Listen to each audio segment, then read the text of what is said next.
बिस्मिल्लाहिर्रहमानिर्रहीम। अस्सलाम वालेकुम।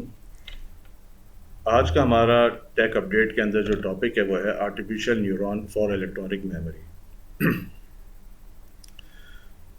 अब साइंटिस्ट जो हैं वो इस कोशिश में हैं कि हम अपनी इलेक्ट्रॉनिक मेमोरी जो है उसको ज़्यादा से ज़्यादा उसकी जो एफिशिएंसी उसको इम्प्रूव कर सकें।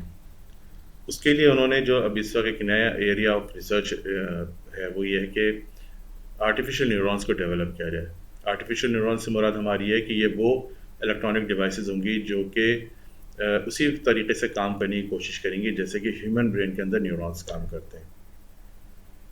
ह्यूमन ब्रेन के अंदर न्यूरॉन्स का जो फंक्शन है वो ये है कि ये इंफॉर्मेशन मैसेंजर है और ये इलेक्ट्रिकल इम्पल्सेस को और केमिकल सिग्नल्स को यूज़ करते हैं इंफॉर्मेशन ट्रांसमिट करने के लिए विद इन ब्रेन एरिया और आपके नर्वस सिस्टम और ब्रेन के दरमियान भी। SNRS के अंदर जो रिसर्चर्स हैं, SNRS क्या है? French national centre for scientific research. ये एक रिसर्च सेंटर है फ्रांस के अंदर। उसके अंदर एक फिज़िक्स लेबॉर्ट्री है ENS के नाम से, इकोल नॉर्मल सुपीरियर के नाम से।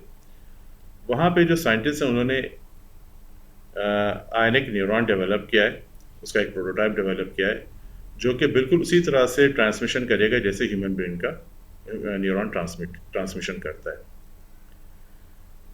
और ये इनोवेटिव रिसर्च जो है वो साइंस जर्नल में पब्लिश हुई है और इसको हम यूज़ करना चाहते हैं इलेक्ट्रॉनिक मेमोरीज के लिए।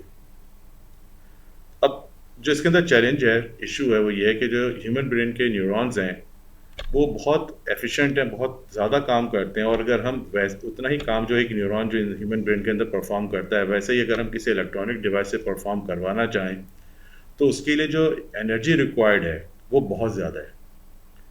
यानी कि जितनी ह्यूमन ब्रेन के अंदर वो एनर्जी कंज्यूम होती है उससे वो tens of thousands of times higher है।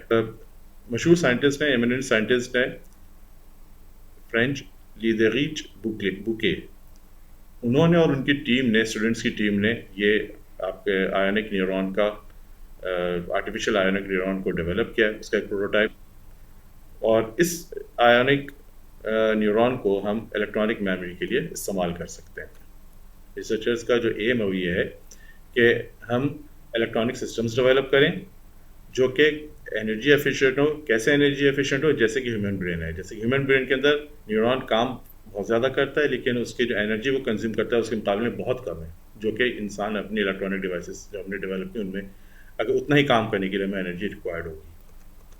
तो इसके लिए उन्होंने जो है जो कॉन्सेप्ट है वो ये है कि बजाय इलेक्ट्रॉन्स के आयंस को यूज़ किया जाए। आयंस जो है वो इंफॉर्मेशन कैरियर होंगे रादर देन इलेक्ट्रॉन्स के। ये एक बुनियादी फ़र्क है ये आयनिक प्रोटोटाइप में न्यूरॉन में और जो हमारे पास नॉर्मली इस वक्त जो इलेक्ट्रॉनिक डिवाइसेस हैं मेमोरी के लिए। इसको फर्दर समझने के लिए हमें नैनो फ्लूइड्स को थोड़ा सा समझना पड़ेगा। Nano fluids are solid liquid composite material consisting of solid nano particles और nano fibres with size of particle 1 to 10 nanometre suspended in liquid.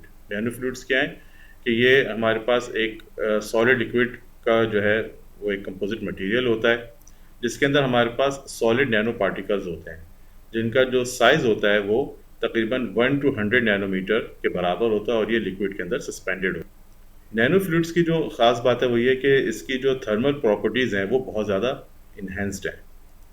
मिसाल के तौर पर अगर हम एक स्मॉल अमाउंट लें कॉपर का, या जैसे कि कॉपर नैनो पार्टिकल्स का या कार्बन नैनो ट्यूब्स का,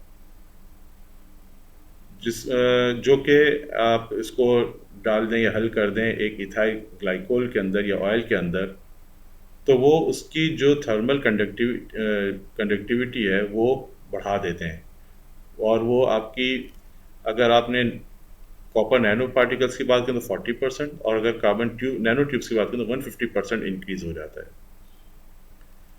तो कॉन्सेप्ट क्या हुआ? बात ये हुई कि अगर हमारे पास एक इथाइल ग्लाइकोल है उसके अंदर अगर हम उसके अंदर कॉपर नैनो पार्टिकल्स ऐड कर दें तो उसकी जो थर्मल कंडक्टिविटी है वो 40% इंक्रीज़ हो जाएगी। और अगर हम उसी इथाइल ग्लाइकोल के अंदर कार्बन नैनो ट्यूब्स को ऐड कर दें तो उसकी जो थर्मल कंडक्टिविटी है 150% इंक्रीज़ हो जाती है। अब सवाल ये पैदा होता है कि ये नैनो ट्यूब्स क्या हैं, कार्बन नैनो ट्यूब्स जिसका हमने जिक्र किया। नैनो पार्टिकल्स तो समझ में आ ही गए होंगे कि बहुत छोटे पार्टिकल्स हैं, लेकिन ये नैनो ट्यूब्स क्या हैं? तो nano tubes are made by winding single sheets of graphite with honeycomb structure into very long thin tube that have a stable strong and flexible structure। अभी इस वक्त आप अपनी स्क्रीन पर एक एग्जांपल के तौर पर एक नैनो ट्यूब को देख रहे हैं। इसी किस्म का स्ट्रक्चर होता है जिसके अंदर हम करते हैं कि एक सिंगल शीट यूज़ करते हैं, लेकिन ये होती है ग्रेफाइट की, और इनका जो स्ट्रक्चर होता है वो हनी कोम जैसा होता है। तो ये मतलब आप इस यूँ समझ लीजिए कि ये एक बहुत ही नैनो स्केल के ऊपर बनी हुई आपके पास जो है शीट्स होती हैं। लेकिन इनकी जो खूबी है कि ये स्टेबल हैं, स्ट्रॉन्ग और फ्लेक्सिबल हैं स्ट्रक्चर। ये single layer of carbon atom से बनती हैं जिसको हम ग्राफीन भी कहते हैं। यानी कार्बन नैनो ट्यूब्स को हम single layer of carbon atom से बनाते हैं जिनको हम ग्राफीन कहते हैं। इनके ज़रिए हम एक रोल्ड अप शीट्स डेवलप करते हैं जिनको हम कार्बन नैनो ट्यूब्स कहते हैं। तो ये एक छोटा सा मुख्तसर सा इंट्रोडक्शन था हमारी artificial neuron for electronic memory का। तो अभी इस पर आजकल डेवलपमेंट रिसर्च हो रही है। ये भी बहुत अच्छा रिसर्च एरिया है। तो जो लोग इस एरिया में अगर रिसर्च करना चाहें अपनी फर्दर, तो वो इस एरिया में रिसर्च कर सकते हैं। तो अब बाकी इंशाल्लाह ताला अगली टेक अपडेट के अंदर